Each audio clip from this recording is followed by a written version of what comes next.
Hello dear student, मैं Sanjeev Kumar Jha AITEO के लिए कुछ खतरनाक क्वेश्चंस लेकर के बायोलॉजी में आया रहा हूँ। और ये सब क्वेश्चंस एग्जामिनेशन के दृष्टिकोण से बेहद इंपॉर्टेंट है। जैसे कि बायोलॉजी में अगर हम जानें तो सबसे पहले कि ब्लड का जो है pH वैल्यू क्या, pH मान क्या होता है। तो याद रहे, ब्लड का pH मान 7.4 होता है और यह क्या होता है, बेसिक होता है। यानी pH अगर ग्रेटर देन 7 होता है तो वह बेसिक होता है। पहला क्वेश्चन। दूसरा क्वेश्चन कि आपको याद रखना है कि आपको हीमोग्लोबिन कहाँ होता है, यानी RBC में होता है, रेड ब्लड सेल्स। और रेड ब्लड सेल्स का जो लाइफ होता है वो 120 दिन का होता है, ये आपको याद रखना है। WBC जिसमें लिम्फोसाइट मौजूद होता है जो 2 से 4 दिन का होता है और इसमें ही ये इसे हम क्या कहते हैं, ये श्वेत रक्तकण है। RBC WBC का जो रेशियो होता है 600:1 होता है। डियर स्टूडेंट, इसके अलावे आपको याद रखना है इक्थियोलॉजी क्या होता है, तो मछलियों का अध्ययन होता है। PC कल्चर भी आपको किसका है, तो झींगा मछली का अध्ययन का पार्ट है। AP कल्चर आप जानते हैं कि हनी का होता है। तो ये सब इम्पोर्टेंट करी है। इसके अलावा ऑस्टिथियोलॉजी हड्डियों का अध्ययन है। हड्डियों में डियर स्टूडेंट 85% फॉस्फोरस होता है।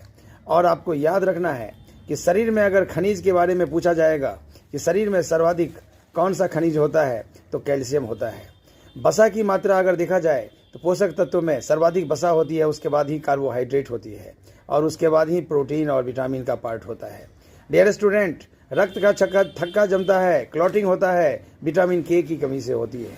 आपको ये भी याद रखना है कि विटामिन C घाव को भरने में बेहद महत्वपूर्ण होती है और विटामिन D ही आपको रंगीन विटामिन के रूप में जाना जाता है।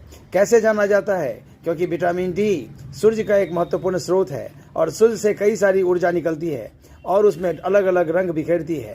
तो ये विटामिन D को हम कौन सा एक रंगीन विटामिन के D के रूप में जानते हैं। डियर स्टूडेंट, आपको विटामिन D का रासायनिक नाम कैल्सीफेरॉल होता है, तो ये भी आपको याद रखना है।